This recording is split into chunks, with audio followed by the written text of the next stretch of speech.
Good morning.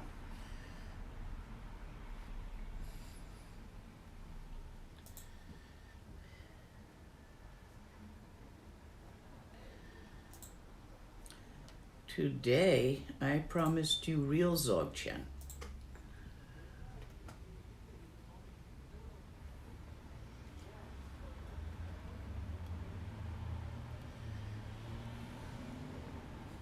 Context is everything. Real Zogchen exists, does not exist. Neither exists nor not exists, nor does it both exist and not exist. In the context of Guru Yoga and Bodhisattva.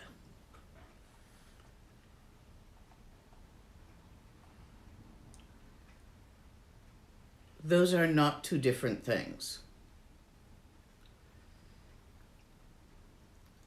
Guru Yoga is refuge. Refuge is inseparable from Bodhisattva. When you take refuge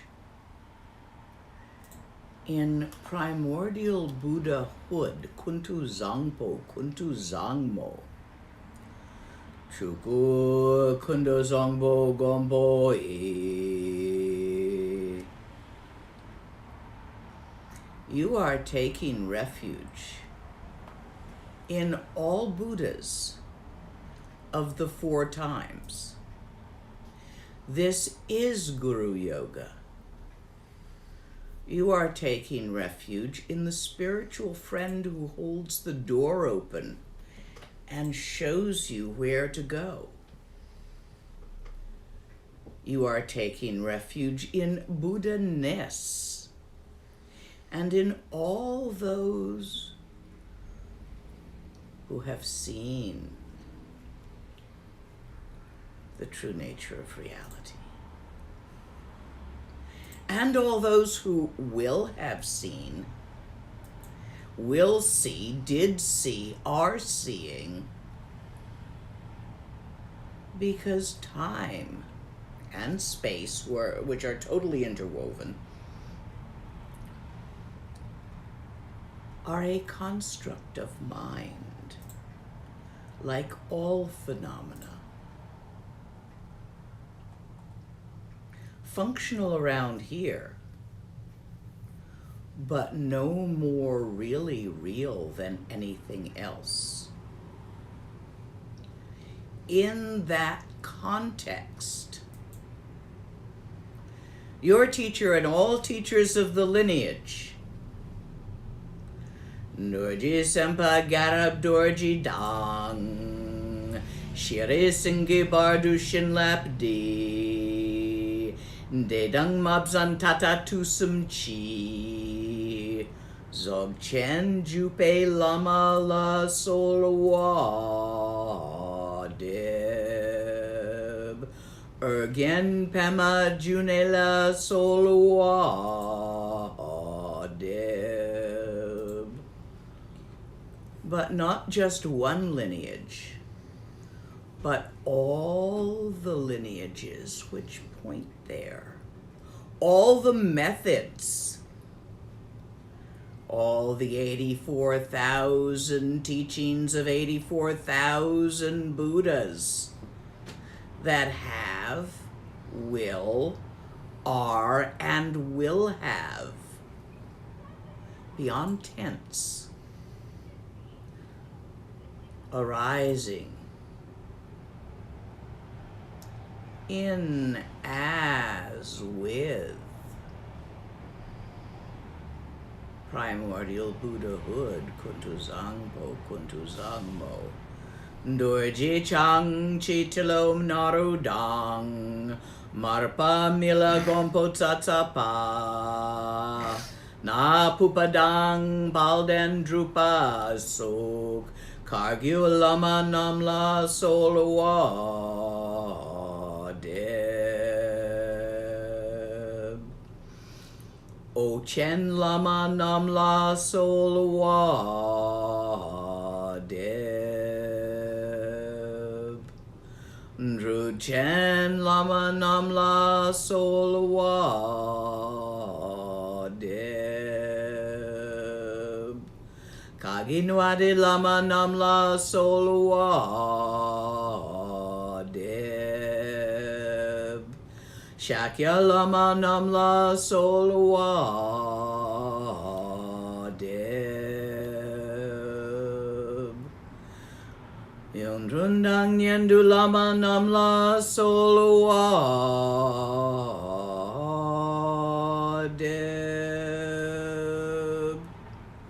This includes all your teachers, even the one who taught you to speak a language, to read and write a language, because these are useful in finding and following a lineage. It all comes to the same point. All your teachers, all the teachers throughout time and space, arise from sentient beings, do they not? All beings that walk and fly and crawl and swim and burrow and sit in this and every reality, in all dimensions, beyond the limitations of time and space.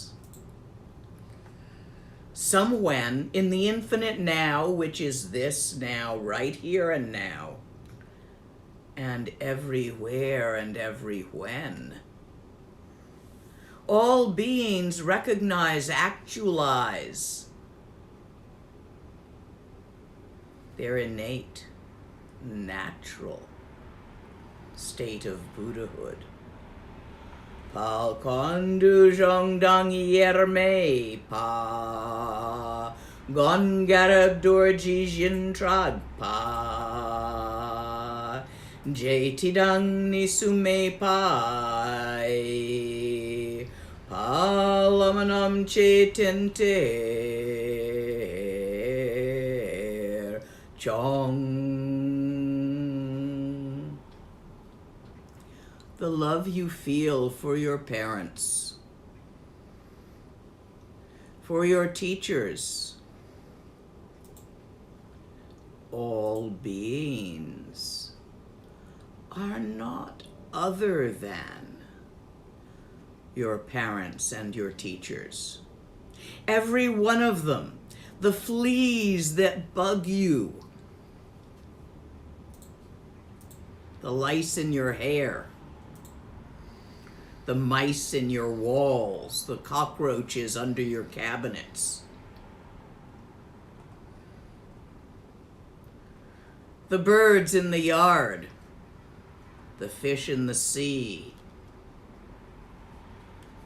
the worms in the earth.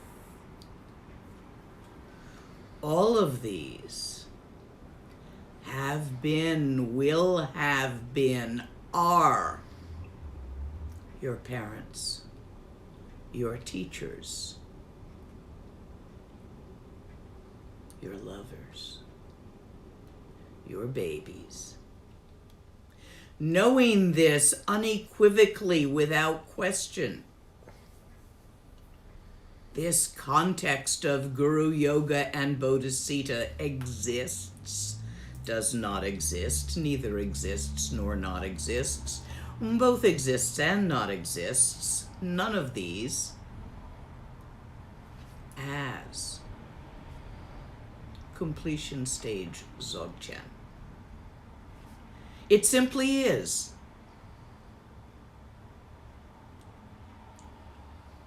Understanding that all ises and isn't aren't.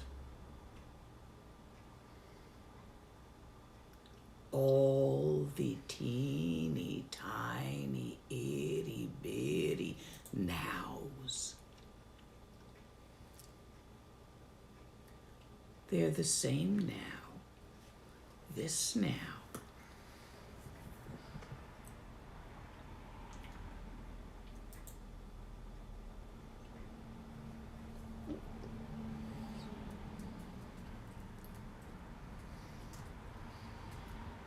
You have distractions. They're slightly different. They use different words. They have different names for each of you. I'm not good enough. I need to be perfect. Someday I'll get there. Those are distractions.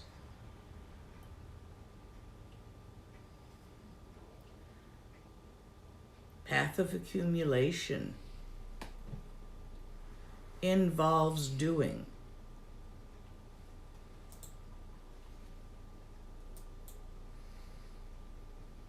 Path of actualization.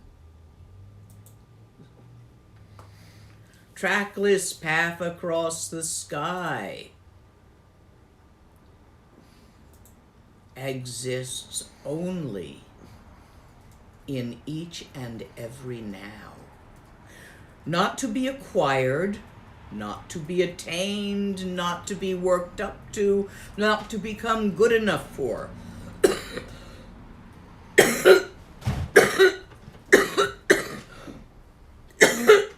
Damn voice. Not any of these. Just this.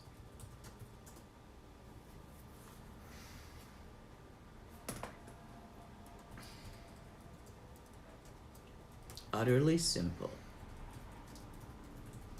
Don't make something out of it.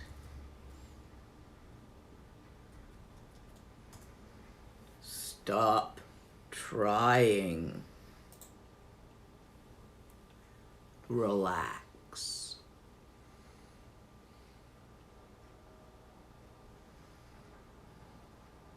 Neither attained nor not attained, nor to be attained nor not to be attained. Not like something.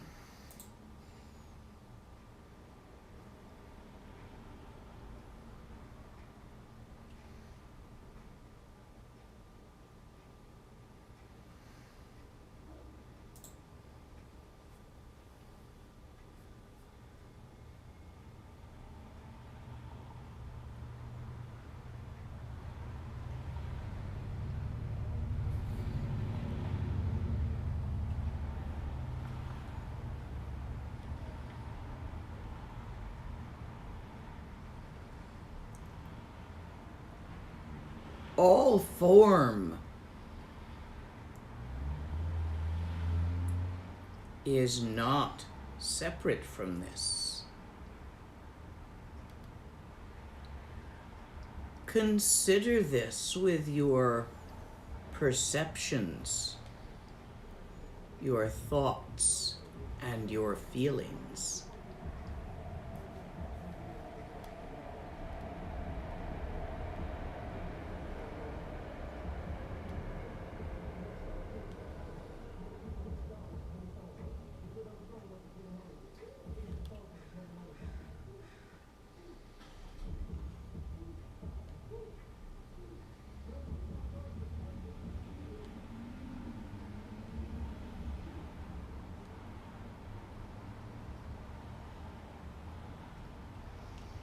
All thoughts are not made of anything other than this.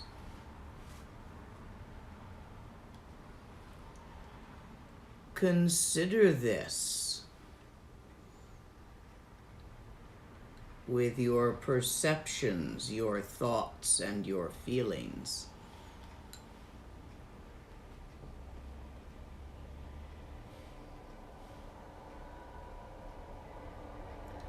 Rest in the context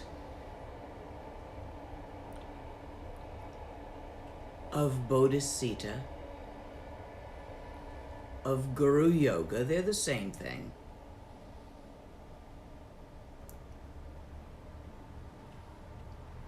Your feelings are not separate from this.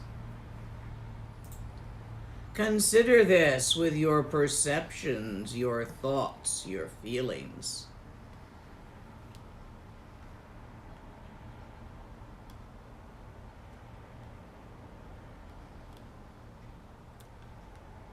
You, the perceiver,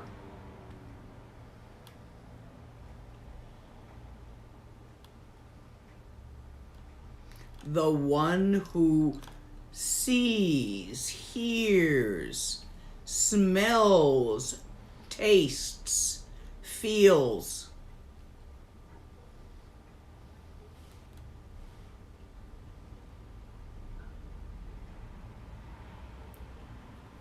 You are not other than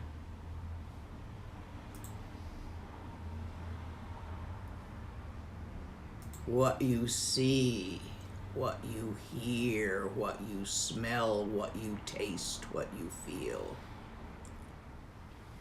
Consider this with your perceptions, your thoughts, and your feelings.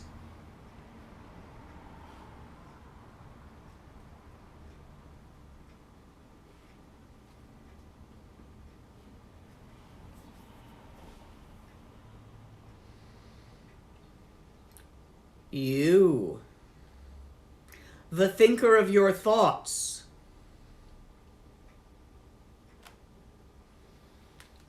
are not other than the thoughts you are thinking.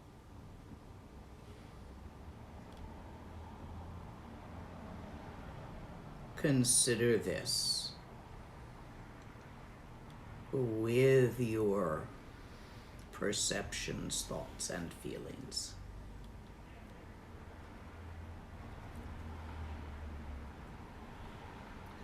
Do not create separation when there is none. Do not make up a dichotomy, a duality, of separating the thinker from the thought, the feeler from the feeling, the perceiver from the perception. There ain't nobody in there doing nothing. Only perceptions arising as thoughts, labeled and named, feelings about the stories of the thoughts. This entire bilbla of dance. Do not separate it from the natural state. Do not reject it, shove it away. Try to get away from it. You ever see a cat with a plastic bag caught on it? Running about the house, trying to get away from the monster chasing it and rustling behind it.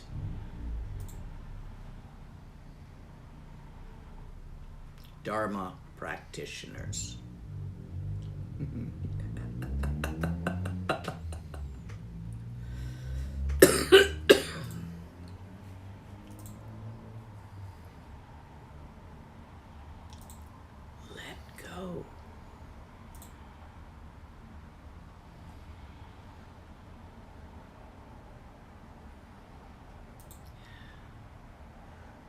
Stop trying to fix it. The big instinct of Homo sapiens with all those little fingers. Fix it. Clean it, move it, get a new one. Improve things. That's what your to-do list is about. improving your environment. And there's no end to it. Stop trying to get it perfect for values of what you think perfect is. Relax.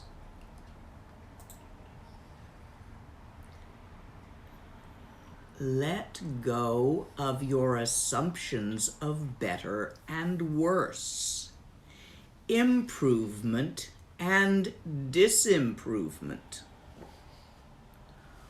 Put that down. We're not going anywhere. There is an old cartoon of two monks sitting on the side of a hill, a young one slightly behind an old one. And the young one says to the old one, "Master, are we there yet?" "Yeah, we're here." "Right here."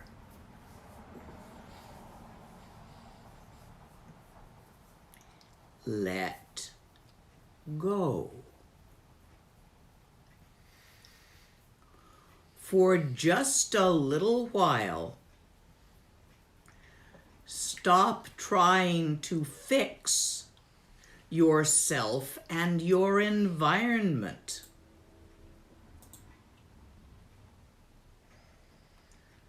Relax. Let go of what you think will be better than this. Leave it be, as it appears as appearance. Thoughts, feelings, perceptions, dancing. Grab one. Look. My hand is empty. You try.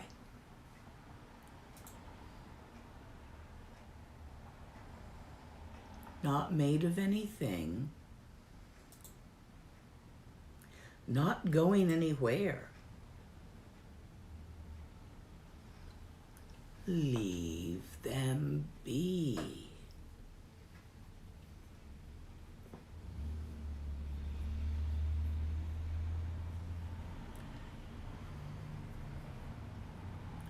Seeking entertainment, we entertain ourselves with angst. We set up an image of what would be better than this, and we strive for it, never reaching it, never achieving satisfaction. Let go.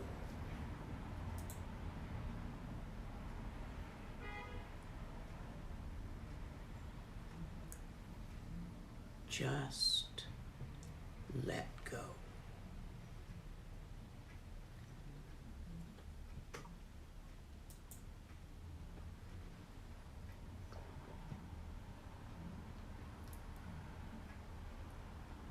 And all this as it is isn't even.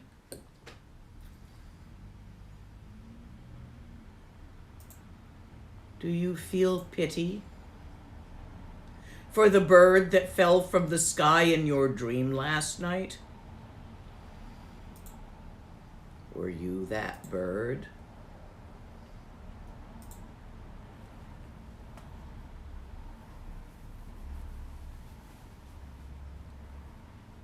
Bodhicitta is not pity, nor is it pride nor humbleness.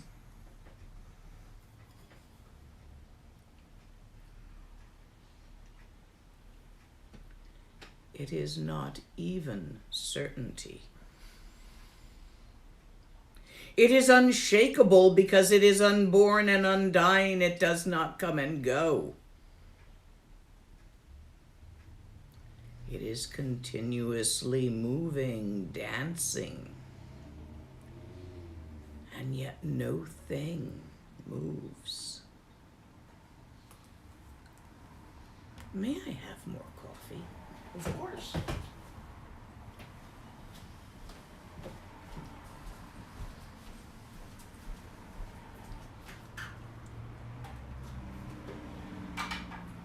Right now.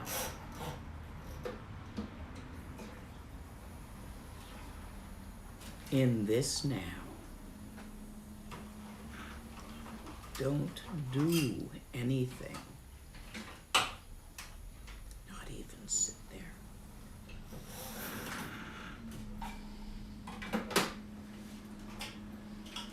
Notice the doer of the not doing. Find one.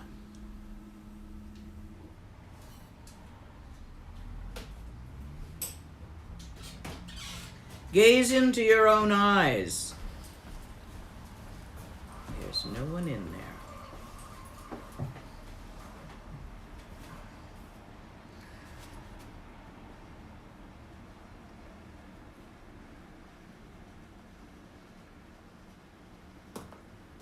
Neither in trance, rejecting samsara, nor not in trance, pursuing will-o'-the-wisps. Neither of these extremes, the middle way, completely ordinary here and now, nothing to it. Thoughts, feelings, and perceptions dance forever without a single thing dancing.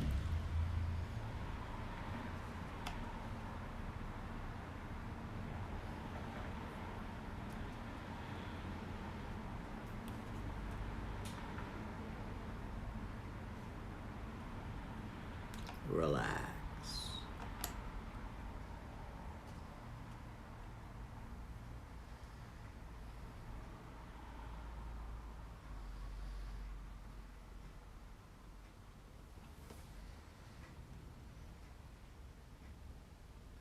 Cease your pursuit of happiness and perfection. Stop fighting confusion. No difference.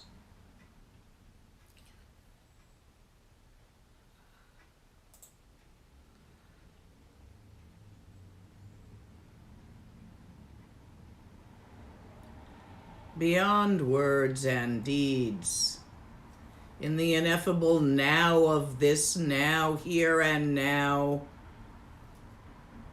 pervading everywhere and every when.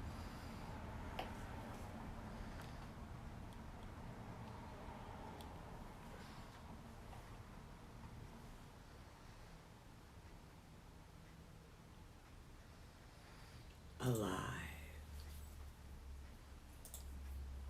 Vital. Where movement and stillness are inseparate.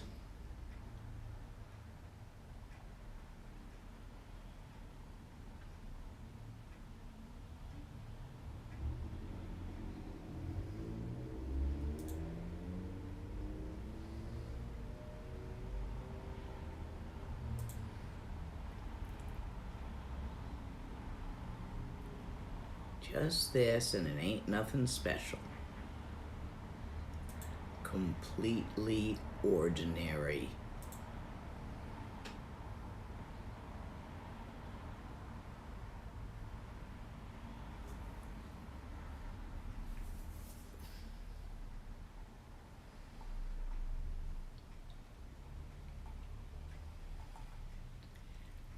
Are there questions? Oh, there are. I thought there might be by now.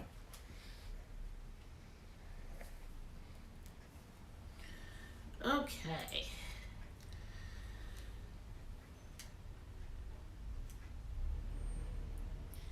How's that coffee doing? Ah, I will bring it shortly. If one has an active kundalini and is experiencing a gradual daily purification and transformation, would it be wise to take up a daily Zogchen practice?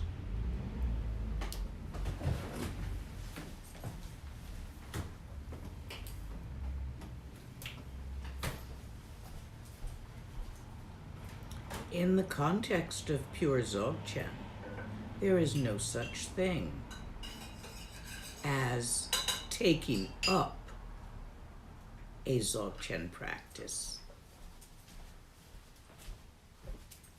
or putting down a Dzogchen practice. However, I believe you are speaking in the context of Tantra. You would be better off with a tantric practice, as such things exist. Next question. Even though I contemplate your teachings, I get bothered by adversities. How do we deal with them? Yesterday's teaching, Tara. Adversities are problems. Yes, you're having problems. Tara is effective for problems. It's okay, Rim, path of accumulation, if your problems are still bothering you rather than entertaining you.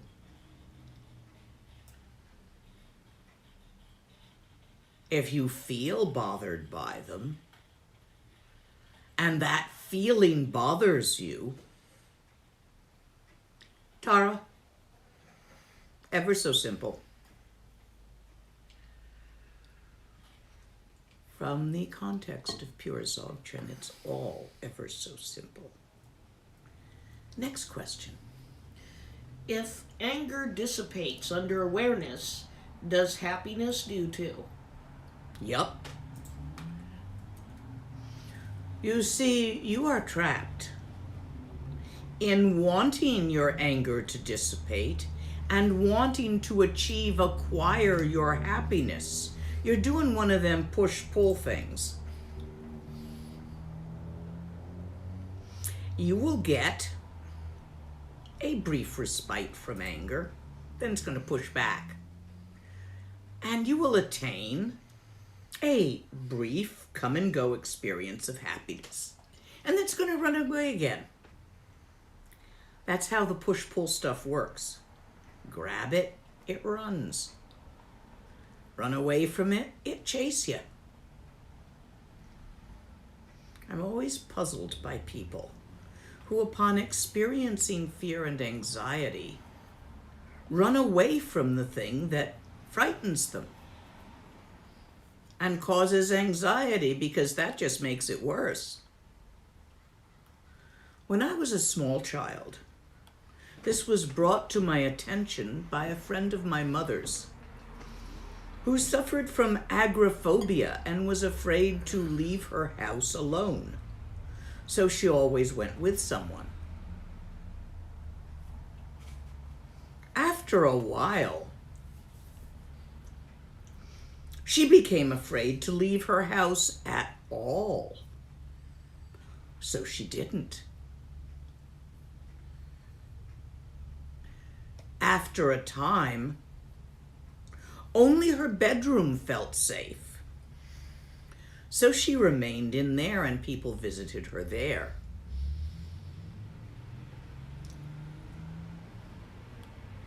She had a little table and chairs and would have tea in there with people, but she didn't like leaving her bedroom because she felt anxious outside of it. After a while, only the bed was her safe place, and she became bedridden due to anxiety. After a while, she was hospitalized.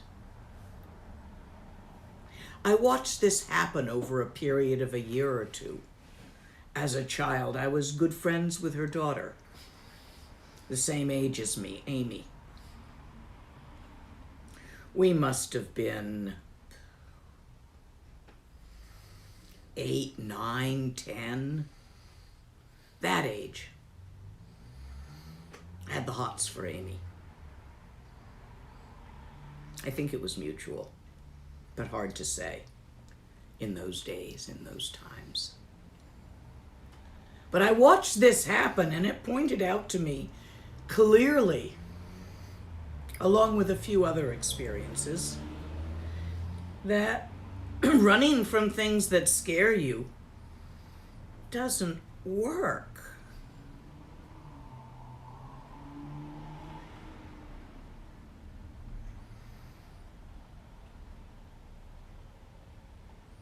Running from things you dislike only works temporarily, and then the bounce back's a motherfucker. Instead, notice your liking and disliking, and using your perceptions, thoughts, and feelings one by one and then all together. Examine who is experiencing the experience of dislike, and how is that experience constructed. It's obviously a composite because it comes and goes, it's put together. Examine it with your perceptions, your thoughts, and your feelings, rather than run. Next question. It's not so much a question, but a comment that goes to something we were discussing just very shortly before this webcast. Okay. We have someone commenting, you mentioned yesterday of various realities appearing through the state of the central channel yesterday, and it answered a great fear and question I've had for many years. I thought it was demons, and thank you. And we had spoken about people being able to see different realities, but perhaps not being able to incorporate them or communicate them, and then being seen as crazy by other people, even ending up with mental ward treatments or other things. And I wanted to expand on that.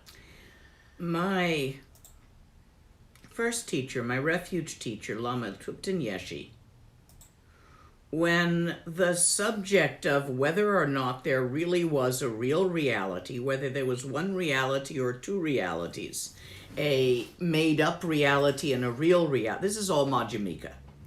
He was Gelugpa, so Madhyamika was part of what we were training in. When the question of whether or not there was a real reality out there came up, he almost inevitably laughed so hard he nearly fell off his throne. He was a damn good teacher.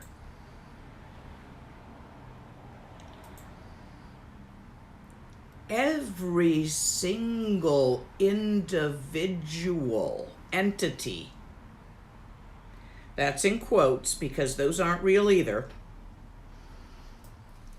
perceives and is a echo of that perception. More than perception, thoughts, feelings, perceptions are all interwoven there. A specific, unique reality for them, their reality. It's not the same as anyone else's. However, each species, Homo sapien, guppy, horse, each species altogether perceives certain aspects of it. Your reality and a guppy's reality and a water bear's reality are not the same reality. Just as the water bear's reality is limited to a small tuft of moss and immortality. You can't kill a water bear.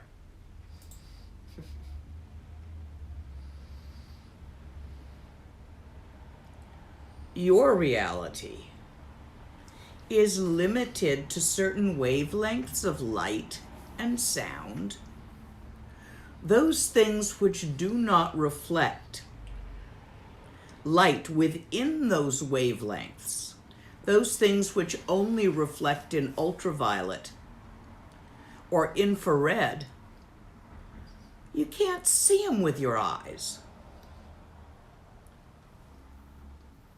Those limitations are limitations of Homo sapient channel patterns. You are not limited to being a Homo sapien in the dream time. So you can, no verb here in this language, those beautiful image poetry of sonar that the whales sing.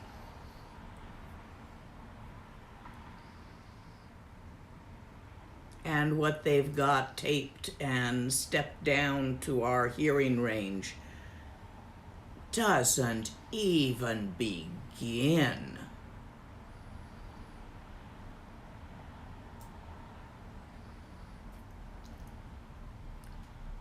You perceive the world through your channels.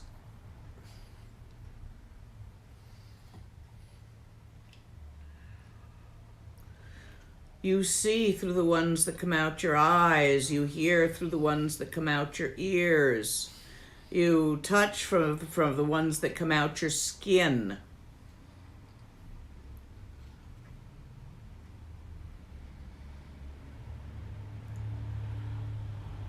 If you change the channel pattern, you change the sensations of the sense organs, even which sense organs one can have.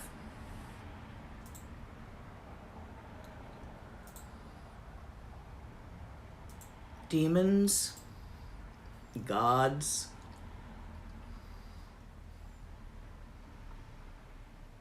they certainly exist. Most of them are remarkably uninterested in you or me. They all have their own agenda. And the difference between a god and a demon is only whether or not you like their agenda.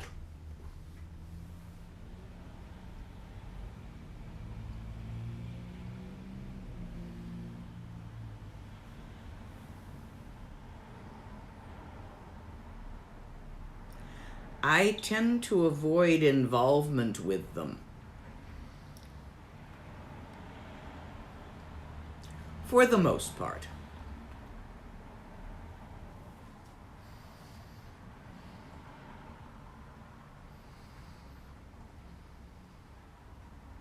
Although I will say some of my best friends throughout time and space have been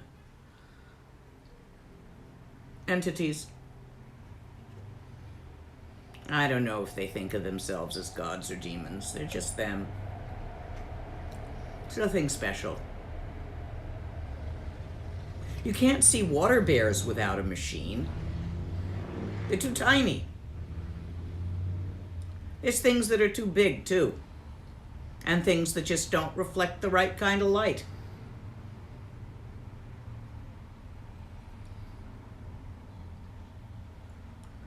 Mind you, I suspect that in society, sanity is simply a matter of knowing who to talk with about what.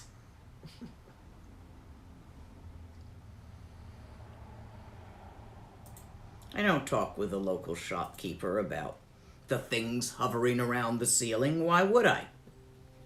It's not their interest.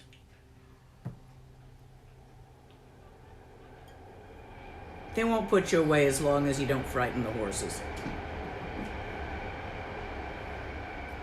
Next. A couple of related questions. Okay, let's stay on the topic of realities. All right, in that case... There isn't one. Well, okay. But there is. Is's and isn'ts aren't. Keep going. Here's this question. If everything is connected, then what will happen to the so-called pure lands or Buddha lands upon the entropic heat death of the universe? Oh, are you believing in that?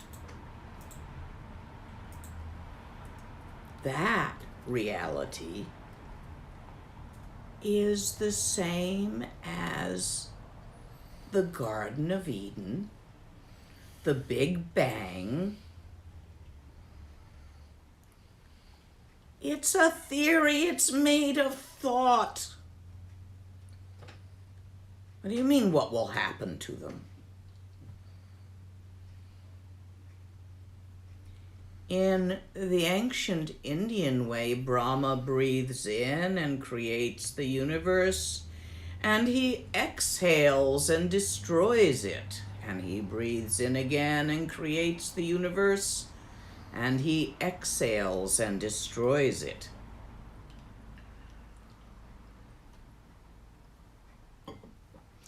Even should this universe experience an entropic heat death, which would mean that all movement ceases. At that point, since movement is all that's holding time in place, time also ceases. Without time, it doesn't happen.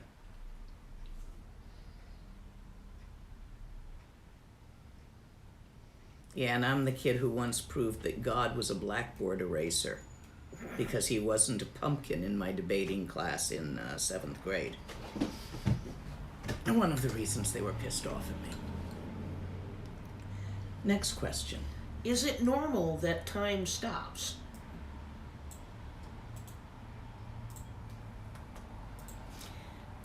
You might be stopping.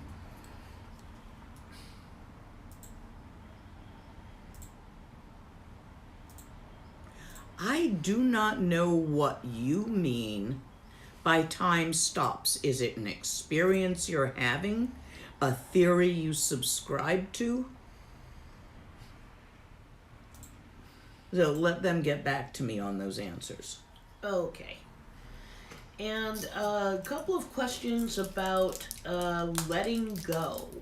Okay. Let me see if I can find it because they were kind of related. One person asked, what does let go mean? If I could let go, I would, but does let go mean do nothing? But doing keeps happening anyway. And someone else asked, is the apparent difficulty in completely relaxing simply a matter of habit? So Second question, yes.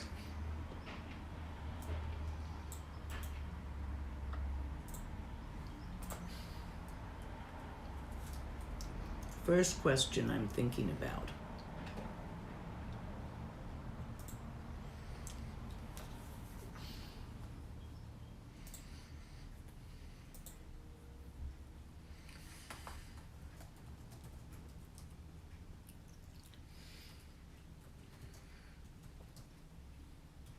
How does one let go is what I hear it as.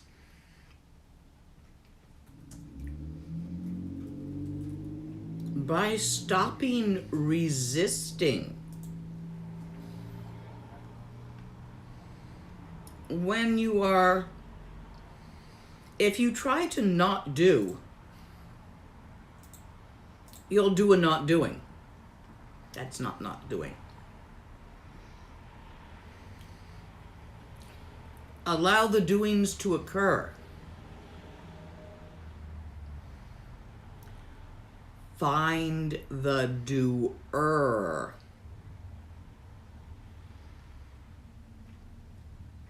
If you can find who lets go, and who doesn't, it makes it easier.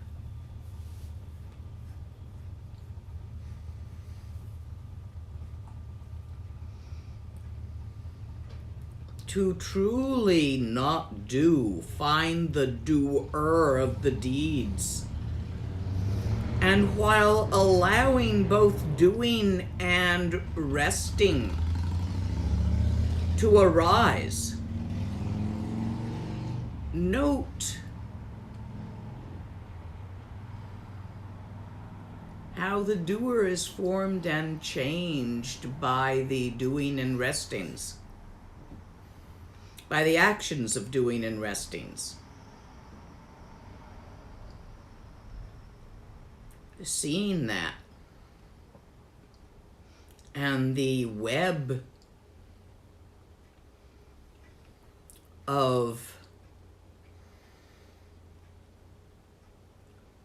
perceptions, thoughts, and feelings that make up the illusion of a doer.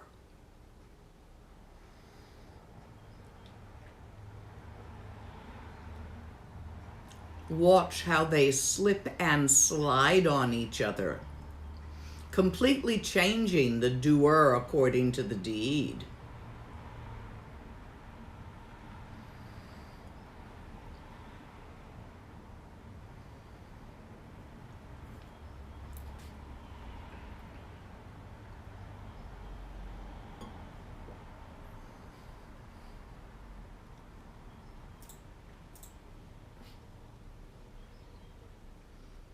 To practice Zogchen is not Zogchen. It's the doorway. It's appropriate.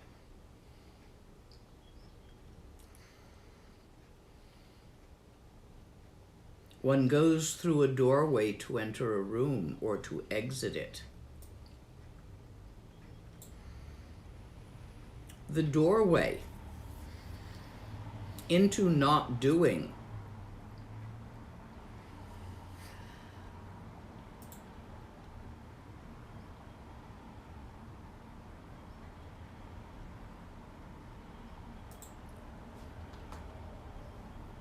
is to exhaust the doing. Therefore, as doings arise, as deeds to be done arise, permit them to occur.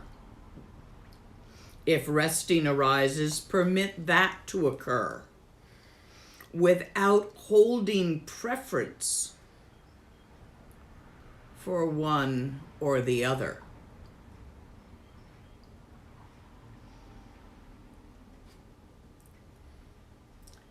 Next question.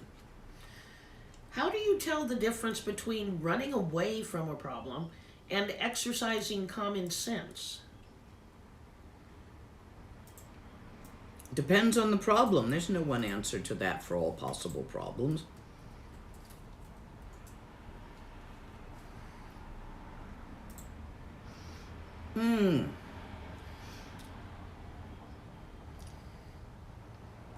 If you have a problem,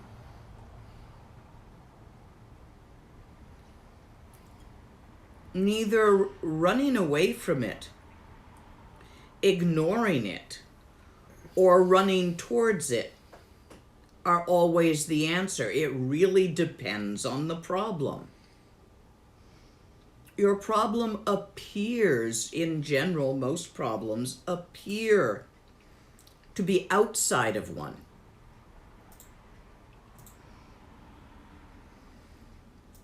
Financial problems, medical problems,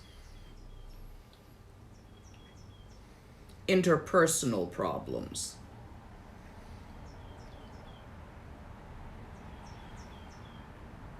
If it is simply an easily fixed by thought problem, such as you notice that it's street sweeping day and you are parked on the wrong side of the street, this is a problem.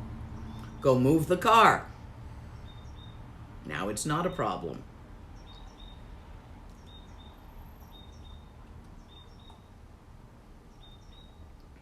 If it is not such an easily solved problem,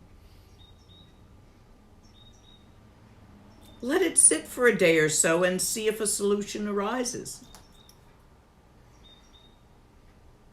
If it doesn't, use magic.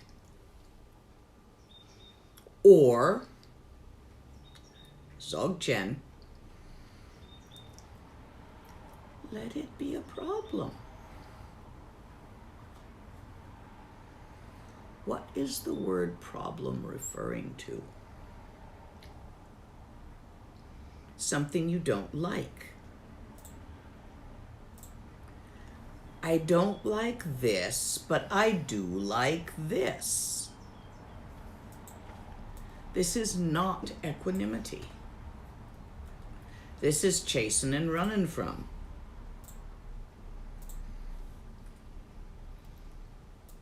How do I know which problems to up and solve and which ones to leave alone? Hey, there's wisdom. There's no right answer.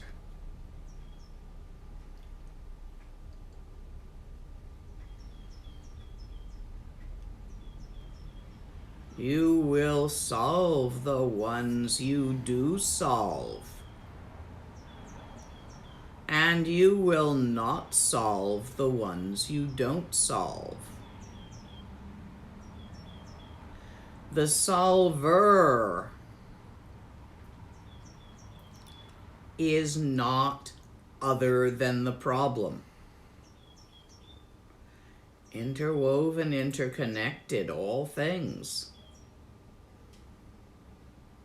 You cannot separate the person with the problem from the problem they're having. Having that problem, thinking you have that problem, perceiving your problem, and feeling bad about your problem is all reforming you as that.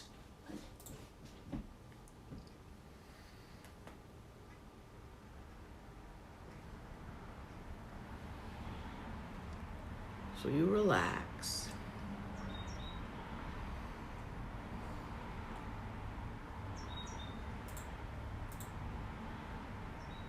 And you do what you do. Ain't nobody in there doing that. It just happens. Remember, we're in the context of Zogchen today, not of K-Rim. Next question. How does one overcome sinking back to the comfort of the ordinary distracted mind? By practice, one allows the undistracted mind to become ordinary. Besides, what the fuck are those distractions made of anyway? Can you show me one? Can you juggle them? They're generally made of perceptions, thoughts, and feelings, which ain't no thing whatsoever, and why do you want to get away from distraction and be undistracted?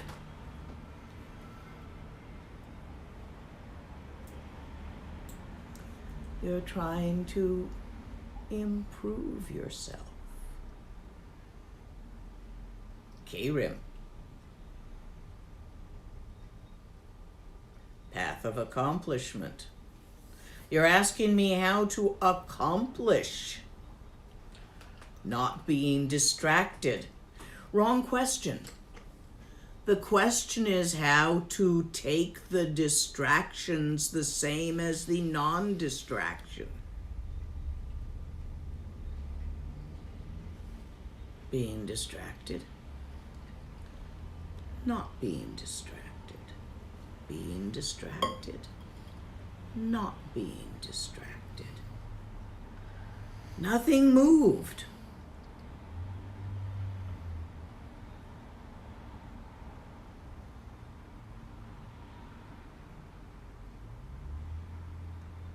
Confusion arises as wisdom. No separation. No this isn't that's. It does not come and go. It cannot be distracted. It's not an it.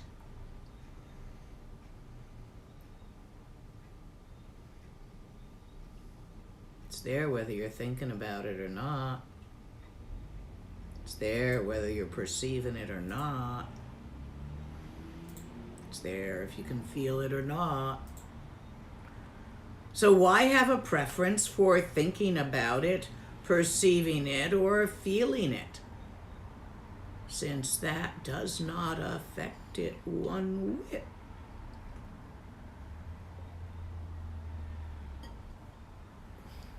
We'll go back to K-Room soon. Next. How does a Dzogchen benefit beings? Naturally. Without forcing. This arises.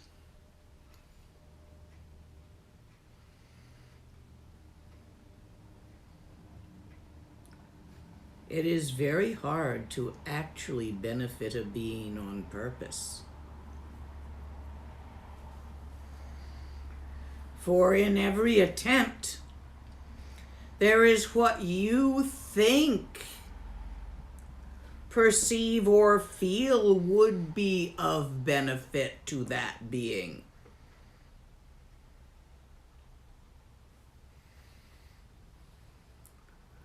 And so one ends up dragging little old ladies across the street, whether they wanted to go or not, like a good Boy Scout.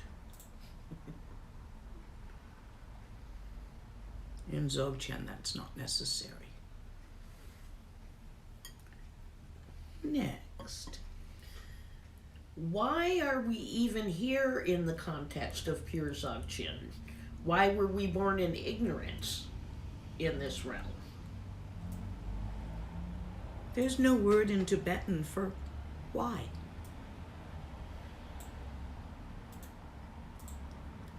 It's cultural.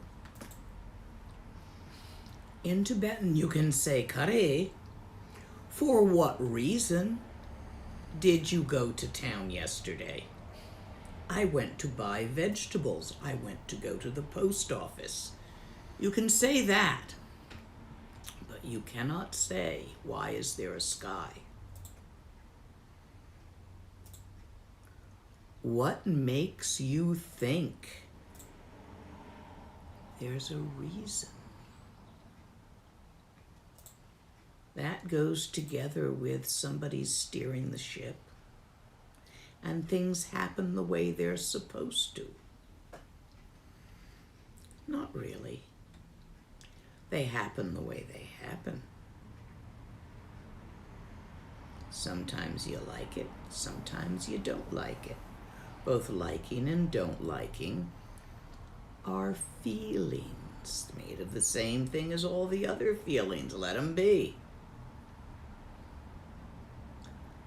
Next.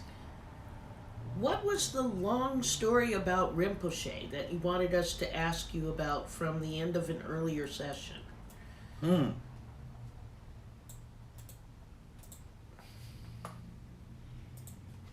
How Rinpoche convinced me that I couldn't think my way out of problems. Because I was always quite intelligent as a youth, before my brain began to rot, and before senility kicked in a bit.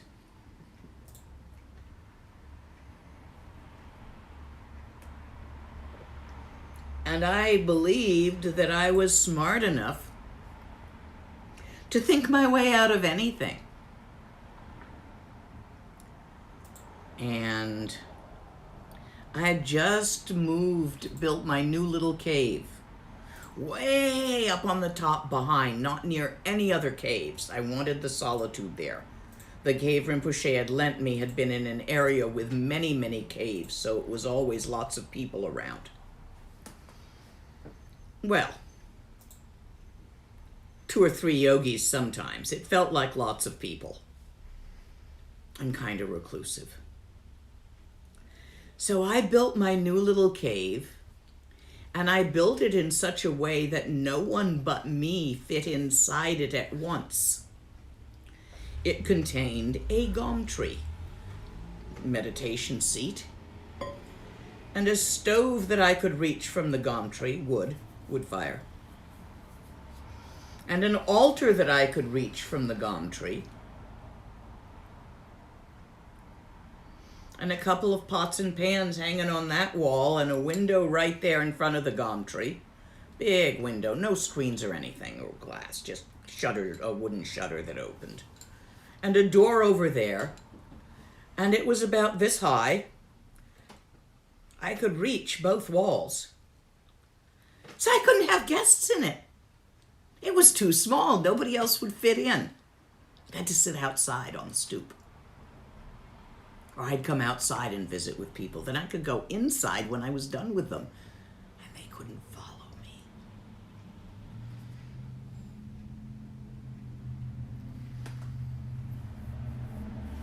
I was delighted with my new cave. I built it myself out of stones and mud.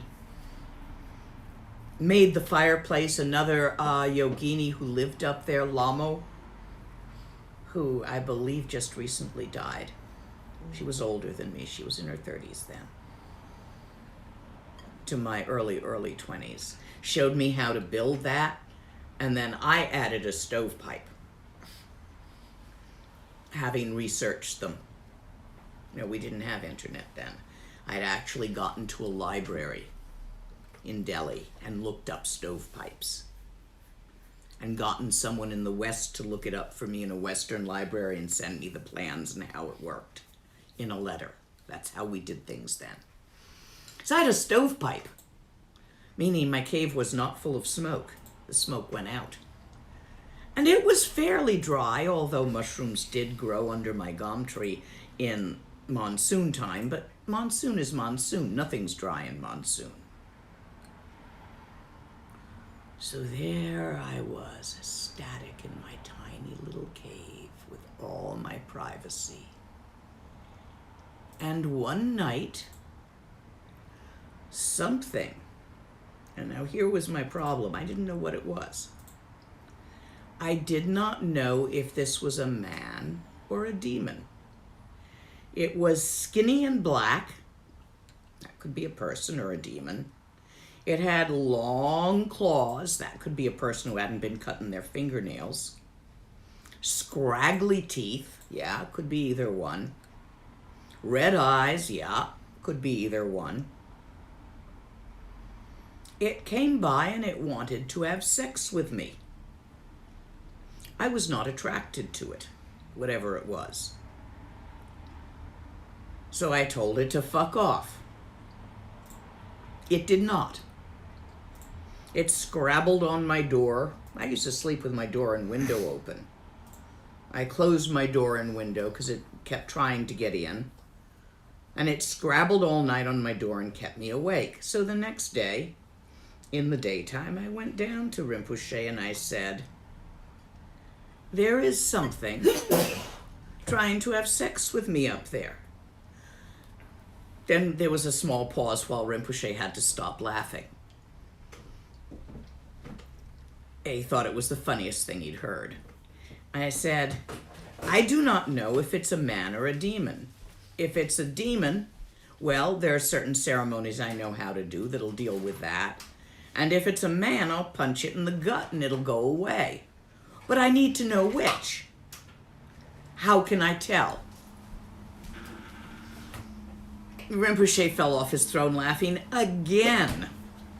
So here we have something that wants to have sex with me. Hey, I'm like 22, 23. I'm a young blonde.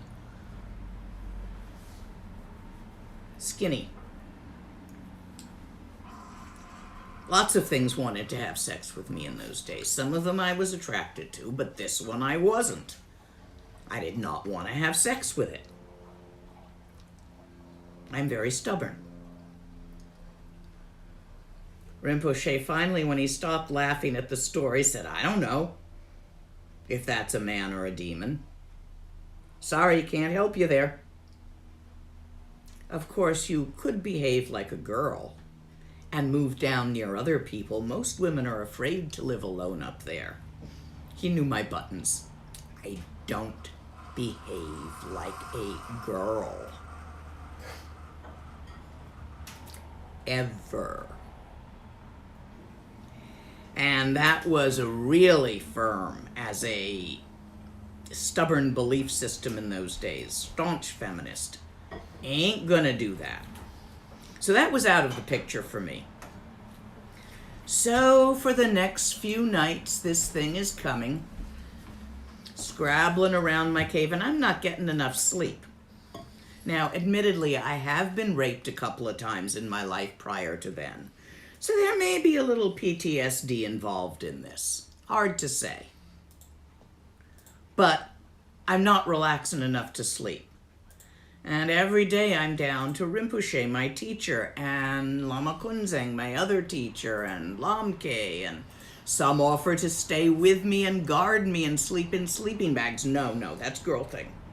No, you need you to help me figure out what this is so I can figure out what to do about it. And Rinpoche is going pure Zogchen on me.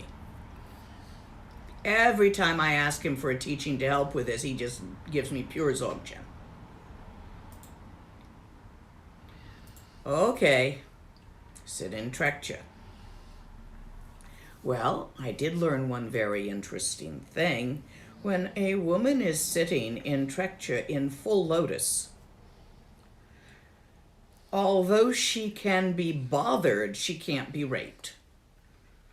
It did get in. I left my doors and windows open. I wasn't going to do the girl thing and protect myself. I was just going to gonzo it and sit in Trekcha. And it got in, and it poked at me, and it tried to move me, and it tried to undo my clothes and roll me over, and it couldn't because I'm sitting there in a full lotus, left foot up on the right thigh, right foot up on the left thigh, hands in the lap, trying to stay in Trekcha.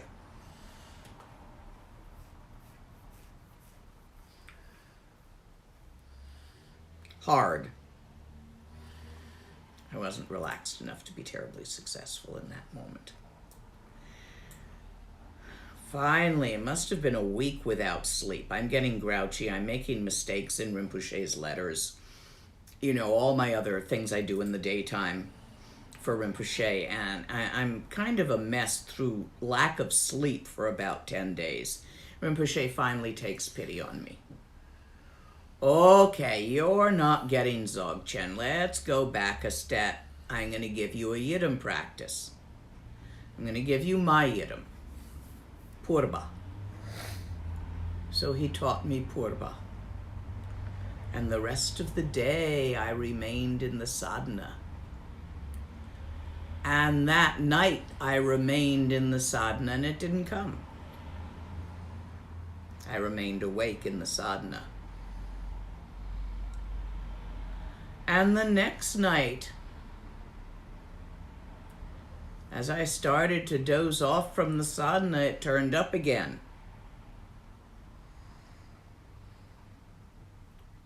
And I remained in the sadhana. And it came in. And I was Dorji Purba. And I struck it in the heart with my Purba. And it screamed and leaped, flew backwards over the bushes outside my cave. And I never saw it again. And I never did find out what the fuck that was.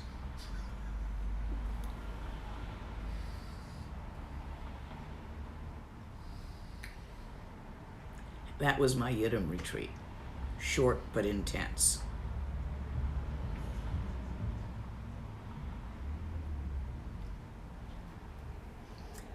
That was the story of how I learned that it is possible to deal with things. I didn't think I would strike it with my Purba. I wasn't even there. Dorji Purba. I was Purba. That happened. There was no doing. And that's how Rinpoche pointed out to me that you can't think your way out of everything and that there are other possibilities for dealing with a problem.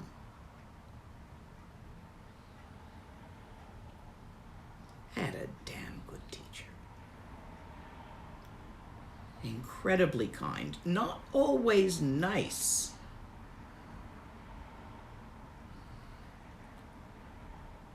but kind.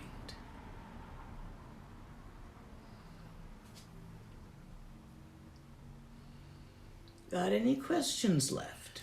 Oh, yeah, there are some. I don't know how your energy I'm is. going to take a break in a minute and come back. Judging from the questions I'm seeing, if you could talk for a bit and make a distinction between doing nothing and not having a doing. Some people are interpreting the don't have a doing as, well, if I do nothing, what happens to creativity or my work or my life or what have you? No. Doing nothing is a doing. You are doing nothing. That's not it. Doing something is a doing. You are doing something. I did not do striking it with my purba in the heart. I did not plan to do that. I did not think to do that. I was not even specifically present as I. It did itself. You cannot find, it's like wiggling your ears. Can you wiggle your ears? It's really hard to find the muscle that wiggles your ears. Once you find it, it's easy.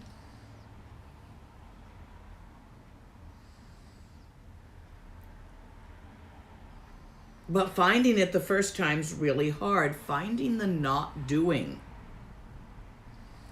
is really hard. The methods involve exhausting the doing.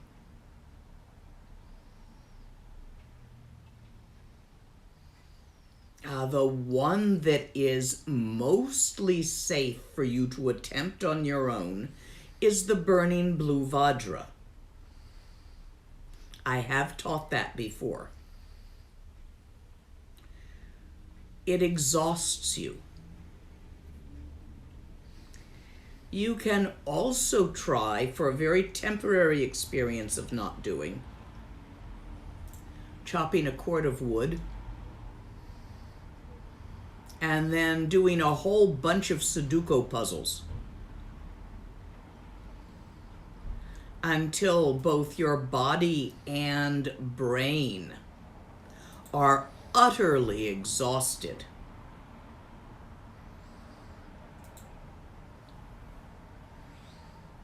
And then instead of resting, just stop. See what happens.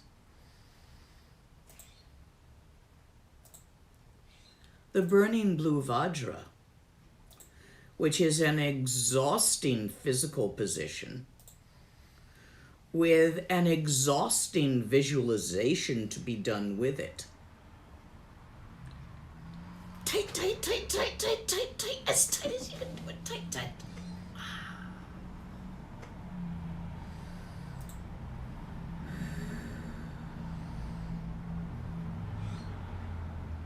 Works like that. Do not confuse doing nothing with not doing something. They're not the same thing at all.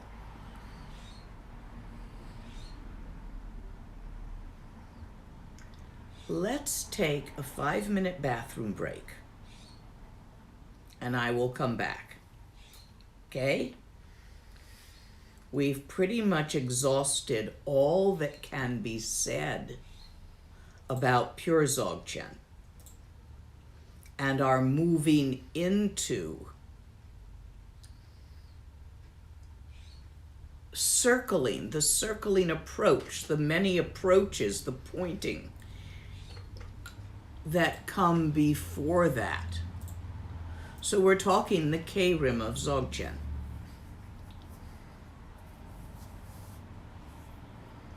Be back in 5. Nyanda, does that work for you? Oh, yeah.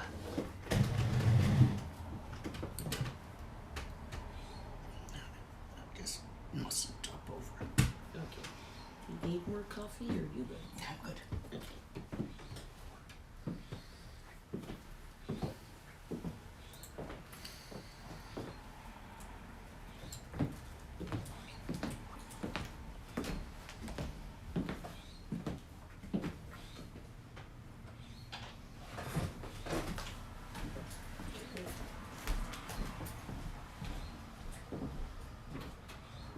How are you doing?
Yeah, heads up on Slack and to the translators. I'm back.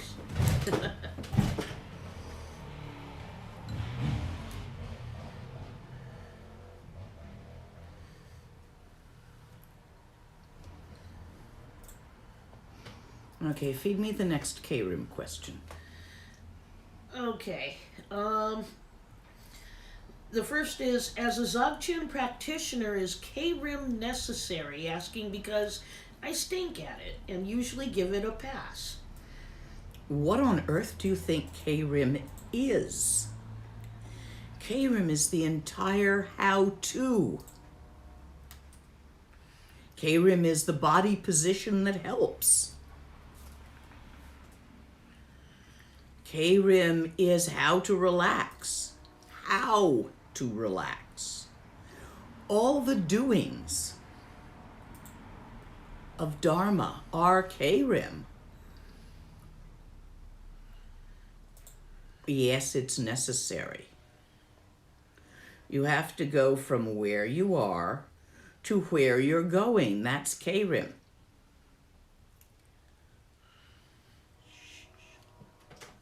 You're already there. You never left. That's Zogchen.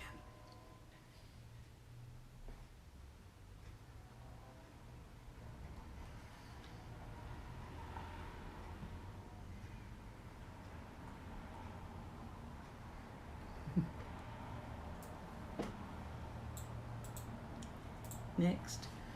What is the optimal way that one can perfect just being? It depends on the pattern you are currently in. You go from where you are to where you're going until you notice that you're there. So there isn't an optimal way for all people. To practice as you are, without judging where you are, without the constant "are we there yet?" nor am I doing it right?" Allowing those thoughts to arise and vanish as they do would be optimal if you can do it. But if you can't, if your thoughts bother you and you can't see that the waves are just the ocean, they've never been other than the ocean. You cannot take the waves out of the ocean. You cannot have the ocean without its waves and its tides.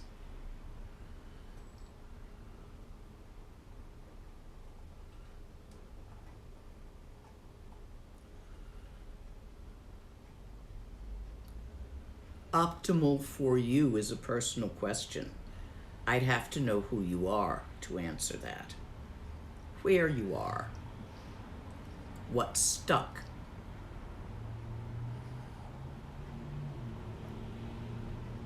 Next. Is finding one's own existence tedious, normal? Yes, frequently.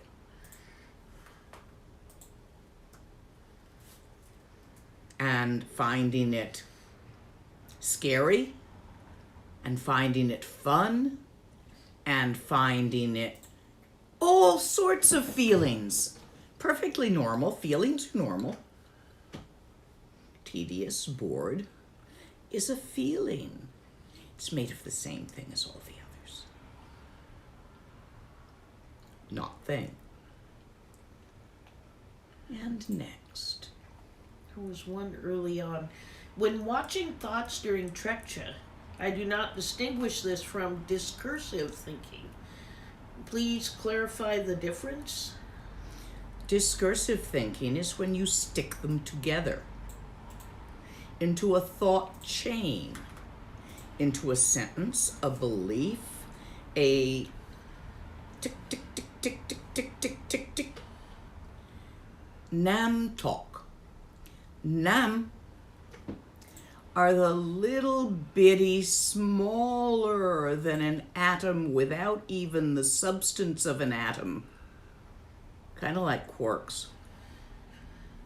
Single thought bits. They have neither substance. They do not occupy space. Nor do they have duration. They do not occupy time.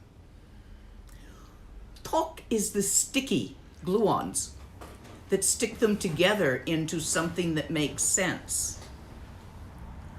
When you are resting in stillness, which is not real Trekcha, it's Shine. The thoughts are not stuck together, becoming discursiveness. In real Trekcha, they are neither stuck together nor not stuck together. Thinking is not disturbed by practice, and practice is not disturbed by thinking. Sorry, practice, wrong word. Gam, sopa. Meditation. Since it is inherent in all phenomena, including the phenomena of thought. Thoughts cannot interfere with it whether they stick together or don't. They are discursive when they stick together.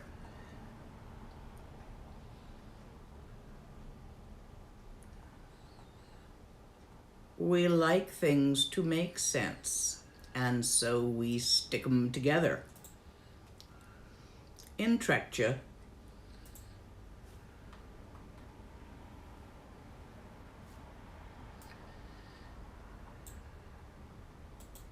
they are not stuck together. And yet, in the arising of Bodhisattva and the vitality of life, it may happen that some of them stick together, enabling speech or activity, but this arises not as discursive thoughts discussing themselves, not as nam talk,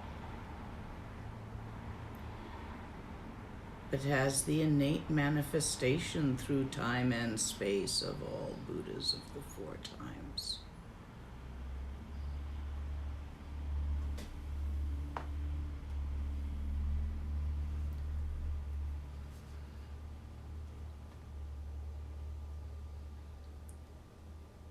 Thoughts, whether stuck together as discursive thoughts, nam talk, or simply the nam, never were anything. And gluons are a mind-made theory of particle physics. They do not actually exist. They are a function, not a particle. Go read quantum physics, it's fun.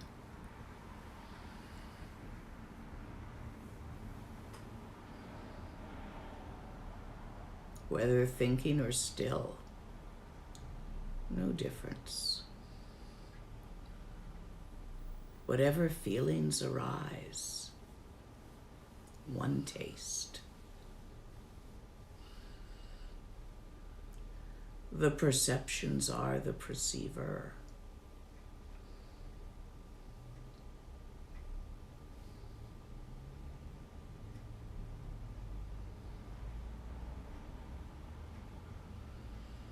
You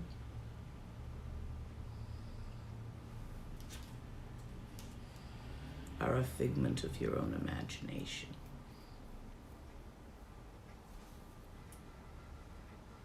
Which is just fine.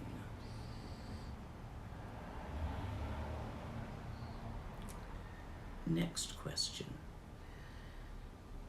It seems not doing in this context is harder on the meditation cushion than while going about doing daily activities. Does it? I guess how to resolve that.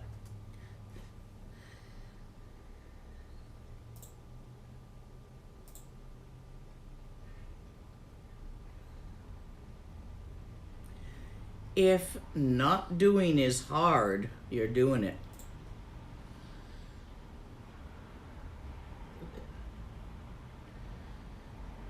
By its nature, to not do is effortless. It's simply the habit of effort. Get over it. Next question. Let's see.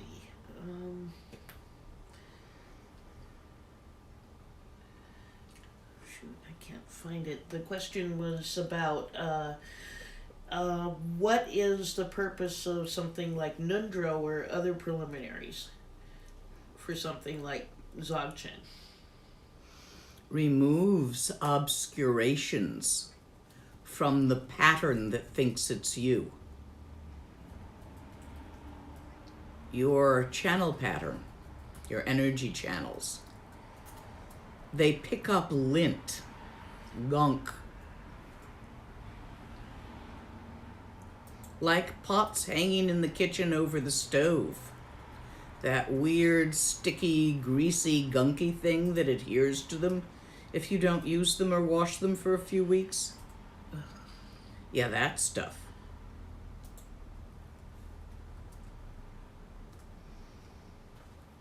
The purpose of Nundro is to remove that. Rushen in Zogchen is a Nundro. Inner Rushen of body and outer Rushen of body, Rushen of speech, Rushen of mind.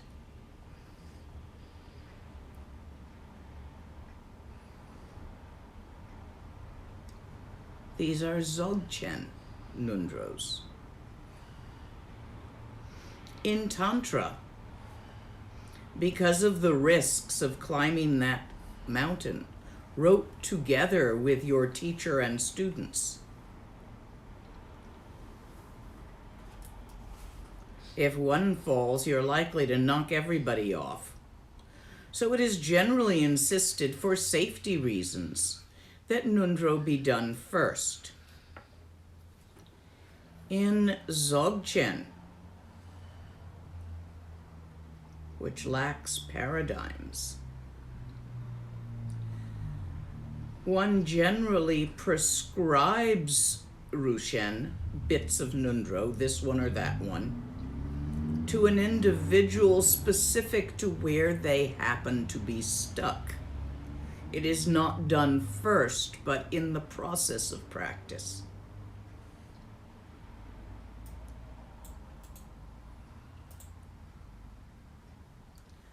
However,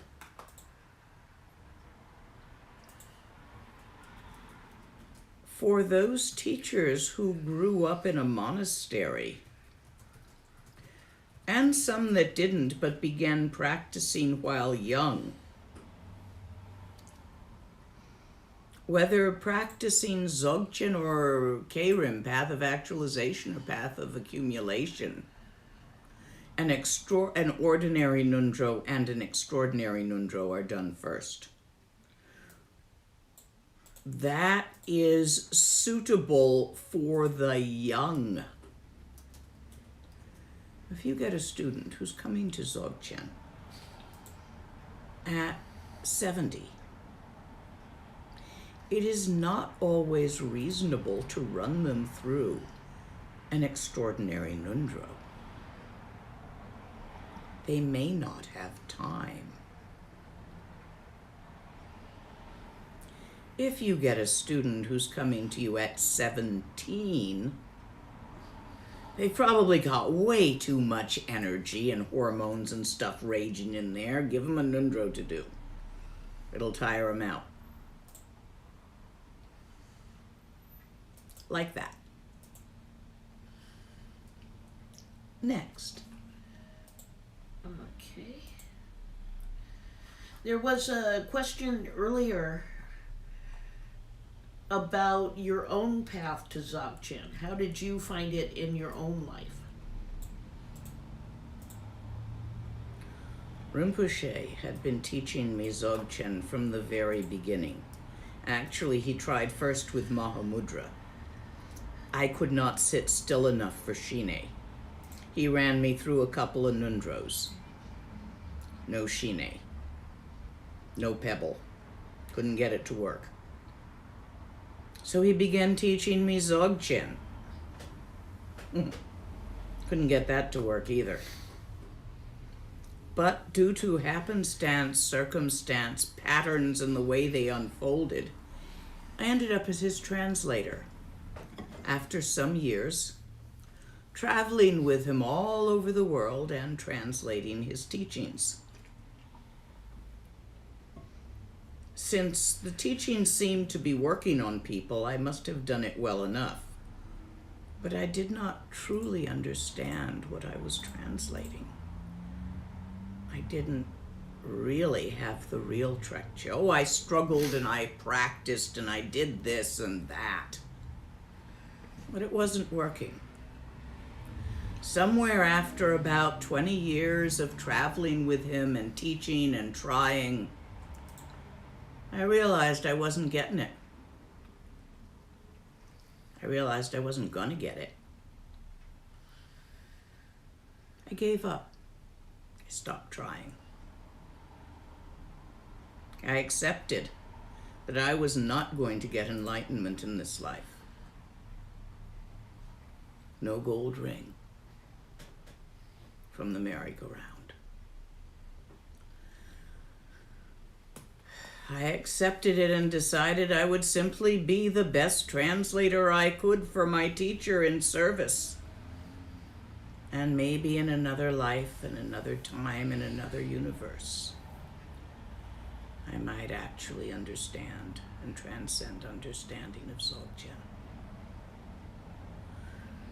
And so I relaxed and stopped striving and stopped trying to fix it and get anywhere.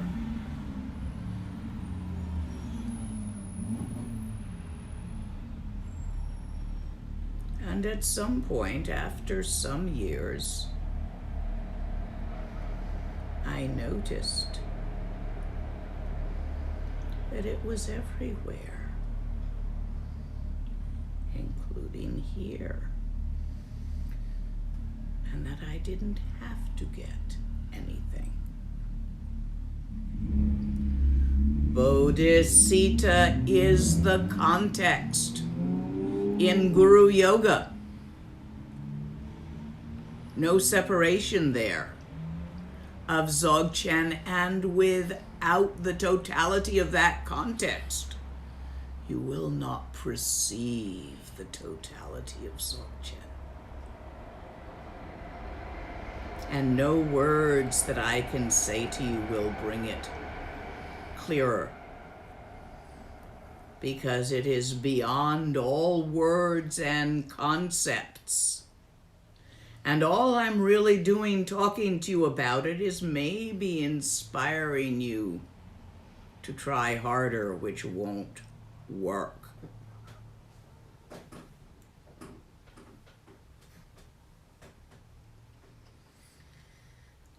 Right here, right now,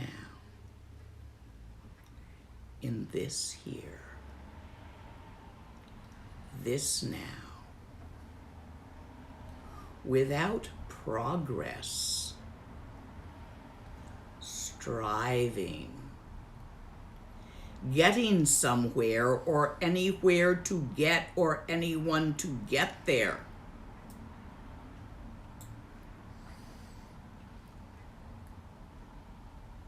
Nothing special. Nothing woo-woo with lights go in and lights go out and shimmering sparkle everywhere. Those are words and concepts. Images that point not what is being pointed at.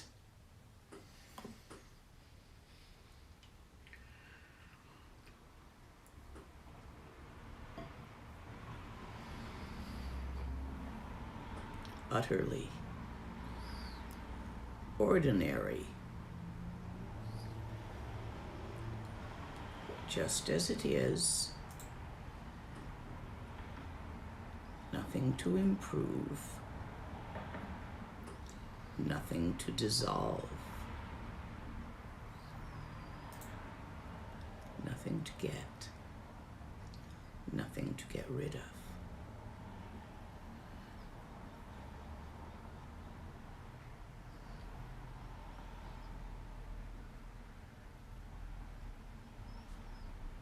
All the methods dance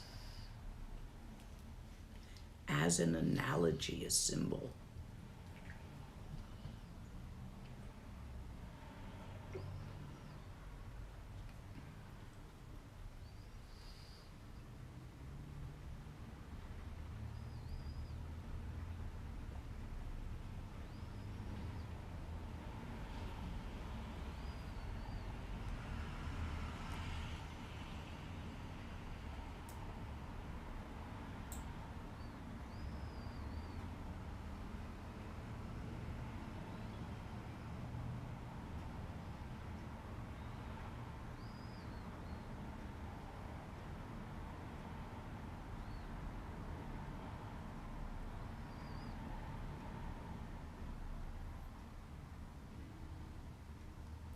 Phenomena.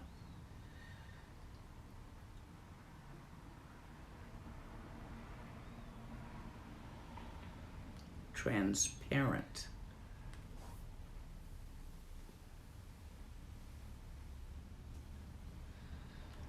You.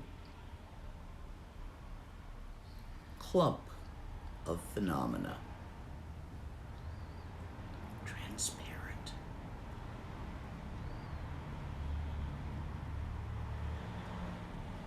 Moving.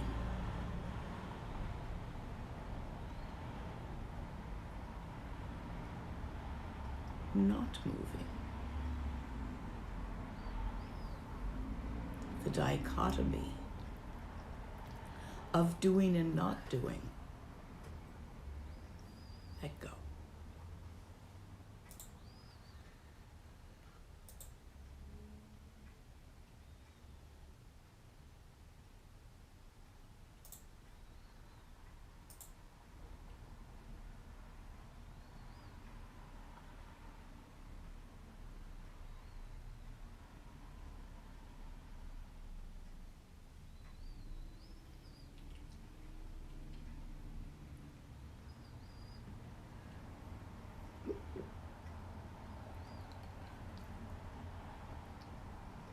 Direction, the real one, it doesn't come and go. It's not a practice. It's simply the state of being alive throughout time and space. Life, love, bodhisattva,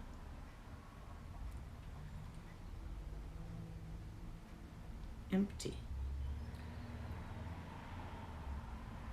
Not solid, transparent,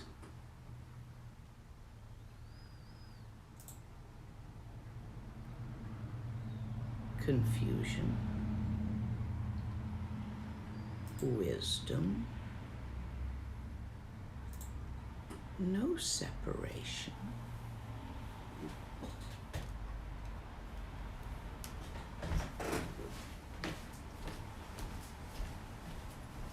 Relax.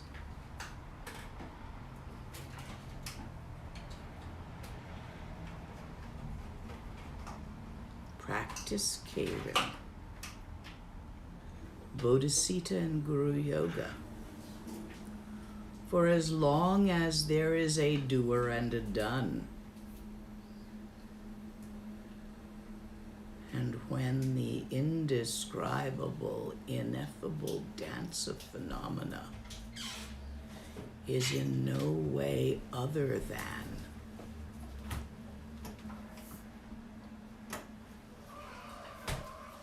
all Buddhas of the four times, Kuntuzangpo, Kuntuzangmo.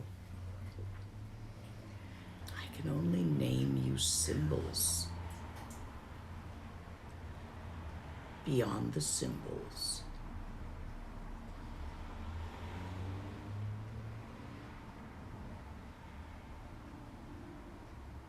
It's all symbols.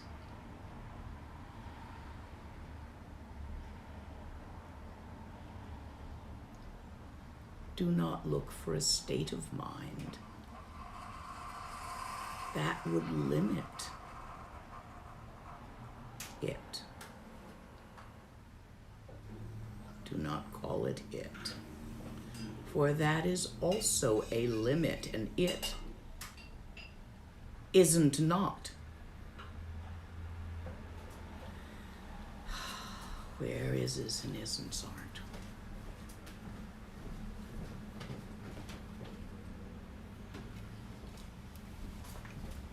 Do not make something out of it to grasp, attain, or worship. Do not make something out of it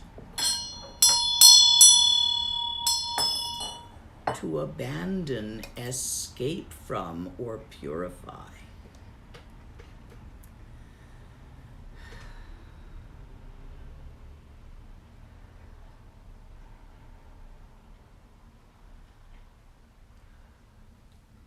When they say all perfect Samantabhadra,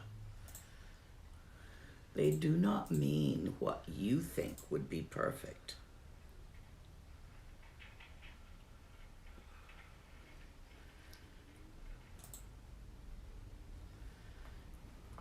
Look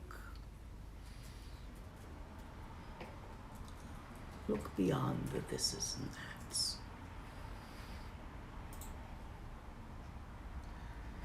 Without excluding them.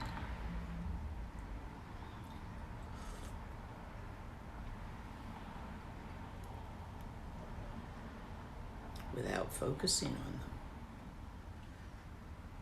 Without focusing beyond them.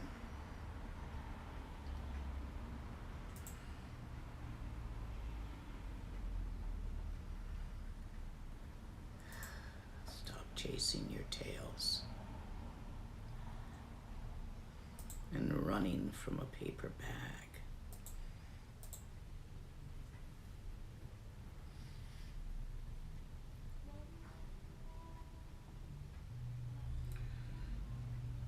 You'll never catch your tail. That perfection of self you strive for. You'll never escape from the paper bag caught on your hind foot.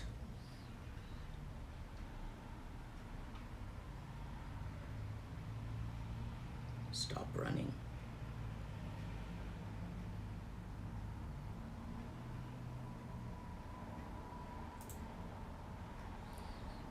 Don't even insist on being.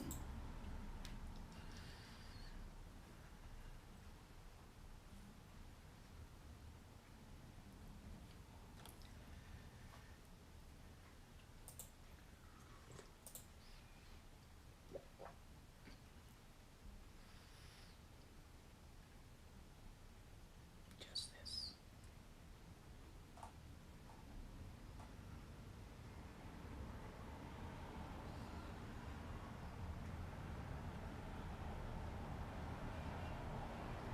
No more, no less.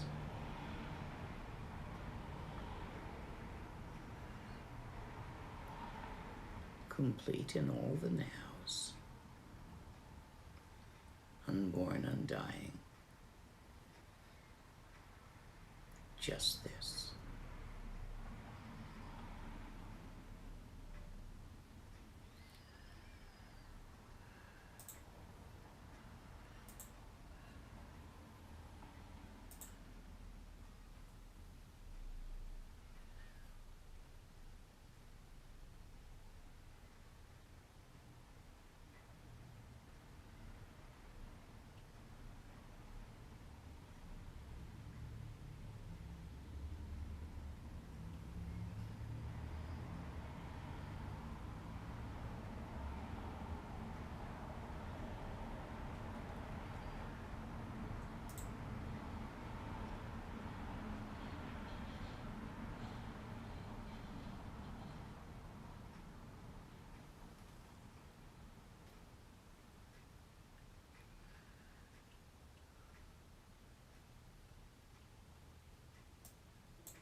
Chi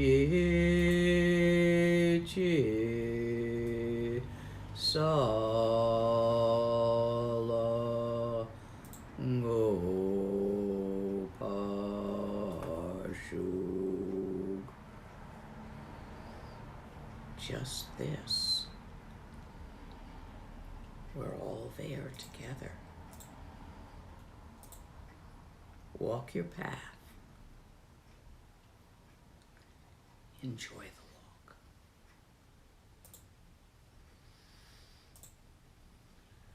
We are complete.